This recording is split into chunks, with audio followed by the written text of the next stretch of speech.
They carried out this mission under the constant threat of terrorist violence. And 4 days ago, 11 Marines, 1 Navy medic, and 1 soldier were killed by a suicide bomber at the airport gate, as well as scores of Afghans. Nearly all of them were in their early 20s, just babies or toddlers on September 11th, 2001. These deaths are a devastating loss for our country.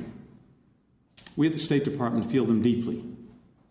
We have a special bond with the Marines. The first person that you see when you visit an American embassy is a Marine. They guard our diplomatic missions. They keep us safe around the world. We couldn't do our jobs without them. And we will never forget their sacrifice, nor will we forget what they achieved. The most exceptional among us perform a lifetime's work of service in a short time here on earth. So it was for our exceptional brothers and sisters who died last week. Finally, I want to thank our allies and partners. This operation was a global endeavor in every way. Many countries stepped up with robust contributions to the airlift, including working by our side at the airport. Some are now serving as transit countries, allowing evacuees to be registered and processed on the way to their final destinations.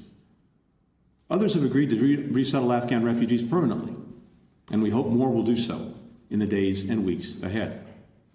We're truly grateful for their support. Now, U.S. military flights have ended, and our troops have departed Afghanistan. A new chapter of America's engagement with Afghanistan has begun. It's one in which we will lead with our diplomacy. The military mission is over.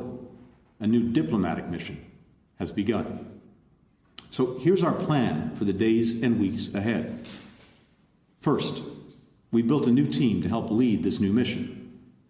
As of today, we've suspended our diplomatic presence in Kabul and transferred our operations to Doha, Qatar, which will soon be formally notified to Congress.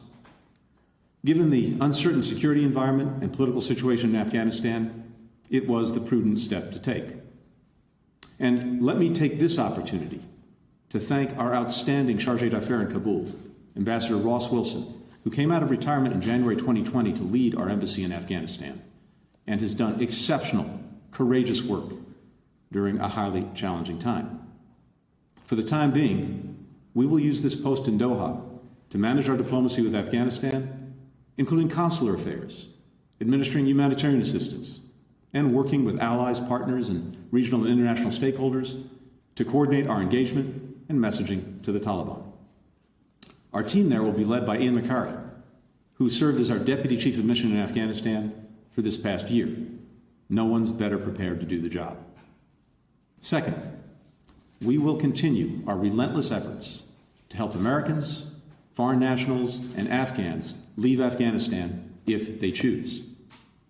Let me talk briefly about the Americans who remain in Afghanistan.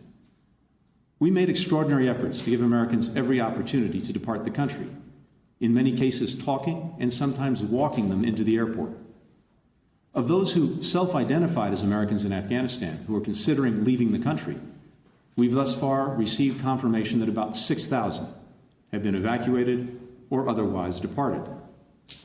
This number will likely continue to grow as our outreach and arrivals continue. We believe there are still a small number of Americans, under 200 and likely closer to 100, who remain in Afghanistan and want to leave.